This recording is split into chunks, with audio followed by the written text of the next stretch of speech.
Fala galera, mais um vídeo do nosso canal Torcedor do Flamengo. Vamos ver aí o que a galera da Jovem Pan Esporte estão falando sobre as dívidas dos clubes brasileiros. O Flamengo e o Palmeiras são os únicos clubes ali que estão destoados, principalmente o Flamengo, uma redução gigantesca da sua dívida. Vamos ver nesse vídeo aí, créditos para a Jovem Pan Esportes, link na descrição. Bruno e Zé, né? Depois eu quero escutar o Mauro também sobre isso. O Flamengo também elevou muito os seus custos, mas como disse o Zé, o Flamengo também recupera muito dinheiro. Ó, o Flamengo com o título da Libertadores, com o título da Copa do Brasil, o Flamengo com venda de ingressos, porque sempre tem a maior média de público que passa e sempre, todo jogo do Flamengo hoje em dia, mais de 60 mil pessoas. Agora, aumentou muito também junto com o Botafogo. A gente vê aqui, ó, Flamengo, 165 milhões a mais. Botafogo, 130 milhões a mais. O Botafogo foi o que mudou mais de patamar, obviamente por causa da SAF. O Textor chegou injetando dinheiro. Agora, o Flamengo faz certo em gastar tanto, sendo que entra muito também, porque a gente vê que o Palmeiras, são os dois que a gente sempre compara. O Palmeiras reduziu 38 milhões, o Flamengo aumentou 165, mas o Flamengo também deve ter recebido mais, porque os títulos que o Flamengo conquistou pagam melhor, principalmente juntos. 1 bilhão por ano. 1 bilhão e meio, não foi? Passa de 1 bilhão e 200, 1 bilhão eu acho que foi quase 1 bilhão e meio. O Flamengo fatura mais que o Palmeiras. E o Palmeiras gasta muito, não tem muita diferença Flamengo e o Palmeiras, não. Até eu conversei hoje com o César Grafietti de manhã, ele falou, olha, a minha sensação é de que o Palmeiras dá uma esticada na corda para acompanhar o ritmo do Flamengo. As pessoas acham que o time do Palmeiras é barato? Quanto custou o Flávio Lopes? Quanto custou o Tabata? Quanto custou agora o Arthur? Quanto custa um Gustavo Gomes? O Arthur foi 8 milhões de dólares. Quanto custa manter um Gustavo Gomes, um Everton, jogador de seleção? Quanto custa um Dudu? É um time caro. O Dudu é o maior salário. Era até o Soares. Eu não sei se é ainda. O Soares também ganha muito. Do futebol brasileiro. O Palmeiras tem um elenco caro. Mas esse aumento é responsável. E tá certo. Não, então, é isso que eu quero chegar. E tá certo. Mas e esse aumento e a diminuição, Mauro? É porque o Palmeiras gastou mais em 2021, é isso? Em 2021 ele gastou mais do que o Flamengo. Não, depende, você tá falando do quê? Dos números de porque nesse ranking, ó, o Flamengo aumentou 165 milhos. Isso. Os seus gastos. E o Palmeiras diminuiu 38 milhões. Não, então, mas esse é o mas tem um ponto importante seguinte, quando as pessoas falam que clube não é banco, eu não vou aqui condenar um clube que gasta com futebol, se ele tem dinheiro para isso. Se ele não está aumentando a dívida, está gastando com futebol, tá certo, porque clube não é banco. Ah, não, esse clube economizou o quê? Ganhou o quê? Nada. O time é ruim, mas tem dinheiro aberto, não faz sentido. O que não vale clube não é banco é quando o clube não tem dinheiro e gasta a si mesmo. Porque banco tem dinheiro. E clube sem dinheiro, óbvio que não é banco. Está muito longe de ser banco. Então o problema não é o Palmeiras desembolsar dinheiro, o Flamengo. Eles têm que investir. O fato é que os dois estão muito descolados dos demais. Muito longe, mas muito longe. E o único, você vê que na remuneração, os dois gastam mais de 400 milhões por ano.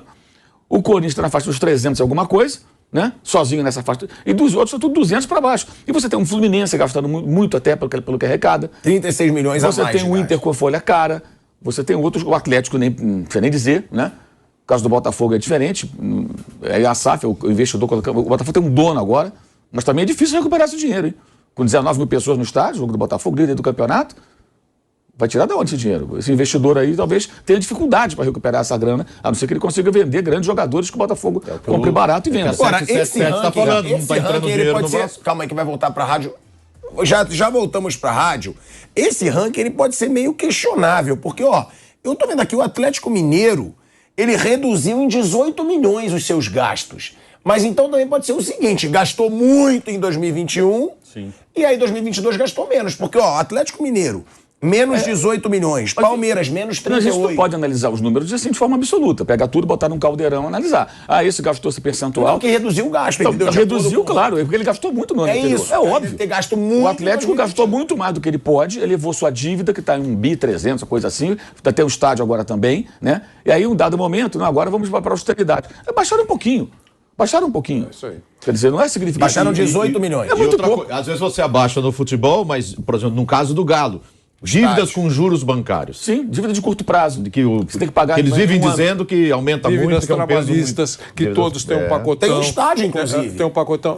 Sabe o que acontece? Eu acho que a análise, não tem uma análise que fecha, a análise correta é cada um faz da maneira que quiser ver. Eu entendo, dando valor a todos esses dados importantes, eu já falei aqui que o César Grafietti é craque mesmo, é o seguinte, qual é a dívida quem tem uma grande dívida, o primeiro pensamento, se realmente levar a sério a importância da instituição, é diminuir a dívida. Com relação aos dois ricões aí, Flamengo e Palmeiras, quando há esse aumento, por exemplo, o Mauro César disse, no ano passado gastou mais, agora gastou menos. Esse aumento, eu até falei aqui de fundo, é um aumento responsável. É o cara que sabe o que está olhando o número aqui, olha, eu vou gastar mais esse ano, mas o ano que vem eu gasto menos. Então, ele vai equilibrando os números. Entendeu? Isso é extremamente importante. E aí você olha a dívida que tem o Palmeiras e a dívida que tem o Flamengo. São dívidas absolutamente controláveis. O faturamento desses dois clubes, se acontecer qualquer coisa, eles têm grana aí para dar uma segurada. E aquele cara que tem o dinheiro no banco para os momentos emergenciais. Então ele sabe que se acontecer alguma trombada, ele está pelo menos resguardado. Né? É isso. Agora, você tem uma dívida enorme que aumenta todo ano, de um ano para o outro, pode até diminuir uma migalha qualquer aí, mas a dívida continua enorme. E você vê que você não vai conseguir pagar isso. Qual é há um cálculo, eu acho que foi o César que fez, Mauro, você já sei que você está mergulhado nesse relatório aí, não sei se você já chegou nesse ponto, que para pagar toda a dívida serão necessários 20 anos. Pagando 20%. Atlético e Cruzeiro. Isso. Quer dizer, então, o Atlético mais de 20, o Cruzeiro quase 20 anos. Aí a conta é a seguinte, eles tiram uma média dos 4 últimos anos. É isso. Quanto faturou nos últimos 4 anos em média? Faturou X. Ok. Se todo ano tirasse 20% desse faturamento para quitar a dívida, em quantos anos esse clube... É um exercício para você imaginar o tamanho do buraco. É isso, exato. Aí você vê, por exemplo, o Atlético mais de 20 anos, o Cruzeiro quase 20 anos, que aí ele está contando a dívida real do clube também, não é só a SAF, não. Porque eu acho certo, que esse negócio da SAF é um mundo fantasioso, né? Virei SAF e acabou, mas tem os credores da justiça contra o clube lá. Enfim, o Flamengo, por exemplo, ele reduziu a dívida dele no ano passado. Caiu a dívida, ele investiu mais e reduziu a dívida, porque ele faturou muito. Entendeu? Então, assim, esse é o ponto. O Flamengo poderia liquidar a dívida dele, por esse cálculo, em 1 ano e meio, mais ou menos. 1 ano e meio. O que não faz sentido também você liquidar a dívida, porque parte dela está negociada no Profut. Você vai pagar isso a perder de vista. Não, é como se você tivesse uma prestação de um apartamento para pagar e você está pagando, sei lá, um percentual de 5%, 4% da sua remuneração para pagar o apartamento. Os juros já estão estabelecidos ali. A gente precisa entender que... Você, de repente, fala assim, eu não vou quitar antecipadamente, porque eu posso pagando todo mês. A não ser que o banco fale assim, olha, eu vou te dar um grande desconto, você tem essa grana? Aí você negocia. Você não vai antecipar um pagamento, você pode ir pagando pouco a pouco, está dentro do seu fluxo, aquilo não te atinge. Só em título, quanto que o Flamengo arrecadou no ano passado? Em Libertadores e Copa do Brasil? Não sei de cabeça, mas é muito... Eu vou até pedir para nossa produção. Eu acho que é 80 milhões em uma... E uns 70 milhões em outra. Deve ser aí mais de 150 milhões de reais. Ano passado ganhou Libertadores e Copa do Brasil. Quase 200, cerca de 200 milhões. É mais de 150 milhões de reais que o Flamengo arrecadou só em título, sem contar bilheteria, sem contar televisão. As dívidas atualizadas, dívida geral, aparece em 2022 o Atlético com 1,5 milhão quase. 1 bilhão e 498. É isso mesmo. O Corinthians com 1 bilhão e 29. O Cruzeiro com 800. Aí tem a variação. O Corinthians já aumentou, tá, Mauro? Porque é 910 milhões, mais a dívida do estádio, 611 milhões. Corinthians, 1 bi e 29. Então vai passar disso. Aumentou 7%. É 1 bilhão e 500 milhões hoje, com essa soma. É difícil contar o estádio, porque ninguém sabe o número do estádio. Diz aqui 611 milhões. Mas esse número no papel, existe? Não existe. Isso aí é um número fantasioso. Esse número pode ser o dobro, pode ser menos, pode ser mais, ninguém sabe. Existem vários exercícios mágicos para chegar nesse número. Agora, o número real, olha, a dívida é tanto. Deve tanto para a Caixa, tanto para Odebrecht, tanto para o cara da marmita. Eu devo isso aqui. Esse número não existe, ninguém vê. Eu procurei, não achei, ninguém consegue. O Rodrigo Capello já foi atrás disso também várias vezes. Olha, o Atlético subiu a dívida 14%, o Corinthians 7%, o Cruzeiro 11%, o Vasco 1%, São Paulo 10%, o Botafogo 32%, o Fluminense 22%, o Inter 5%. Todo mundo cresceu a dívida. Quase todo mundo. O Atlético Paranaense 34%, muitas são dívidas relativas ao estádio, lá que tem um imbróglio lá com o Banco de Fomento do Paraná. O Bragantino 59%, mas aí tem uma curiosidade, o maior credor do Bragantino quem é? É o Red Bull. Então, é a empresa devendo para ela mesma, então dado mesmo, não muda nada. É uma peculiaridade, mas tem que ser registrado. Santos 8%, Palmeiras elevou 3%, é muito pouco, elevou 13 milhões a dívida, é pouco para o faturamento do Palmeiras, não é nada preocupante. Esquece. O Grêmio 40% ele aumentou a dívida, você vê o problema do rebaixamento. Ou seja, você arrecada menos, não consegue quitar alguns compromissos, você acaba se embananando todo. Ganha menos de televisão. Ganha menos de televisão. E o Flamengo reduziu 27% a dívida dele.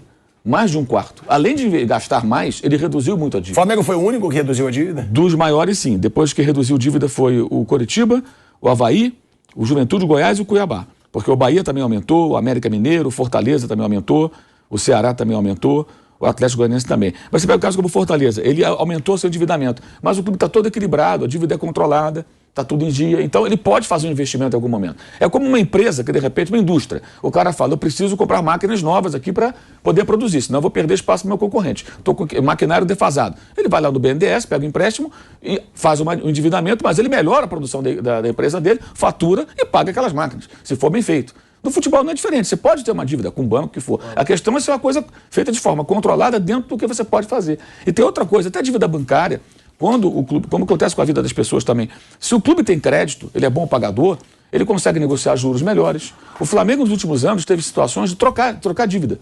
Tipo, o banco do Vanderlei Nogueira emprestou um dinheiro X para o Flamengo. Aí o banco do Zé chega e fala assim, olha, eu te empresto tantos milhões aqui, eu te dou essa taxa de juros aqui, melhor do que a do banco do Vanderlei. Eu pego o dinheiro com o Zé, eu sou o clube, pago o Vanderlei, liquidei a dívida e fico devendo ao Zé que está me cobrando um juro menor. Até isso acontece. Por que os bancos oferecem isso para clubes como o Flamengo ou Palmeiras, se precisar?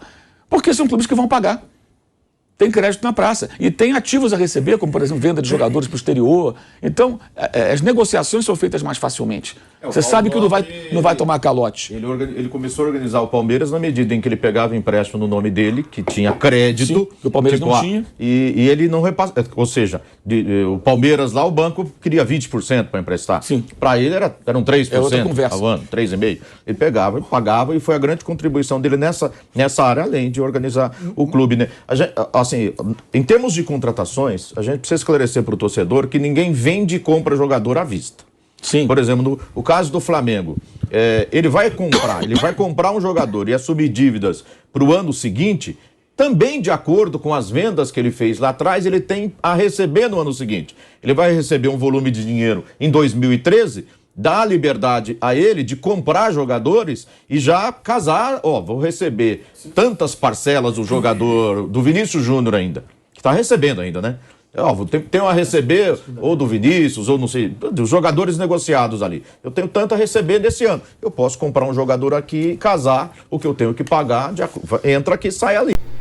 Então, galera, o vídeo de hoje é esse, uma aula aí, bato palmas pro Mauro César, uma aula aí de matemática, uma aula de como deve ser feita uma boa administração de um clube, explicando tudo detalhado para você, torcedor, não se esquecer que essa diretoria também fez um bom papel na questão administrativa financeira do Flamengo. É fato que a diretoria em vários momentos se mostra amadora, em vários momentos passa a mão na cabeça de jogador, mas nesse lado financeiro essa diretoria tem sido uma boa para o Flamengo, como já tinha sido o Bandeira de Melo, né? Bandeira de Melo, que começou com essa política de dívidas zero no Flamengo, e a diretoria atual continuou na mesma demanda, e o Flamengo cada vez mais forte. A cada ano que se passa, o Mengão fica mais forte e mais rico, e os antes ficam loucos vendo a grandeza do Flamengo. É isso aí, galera. Se você gosta desse tipo de conteúdo, aqui a gente traz conteúdo de notícias, traz conteúdo reagindo também à torcida do Flamengo.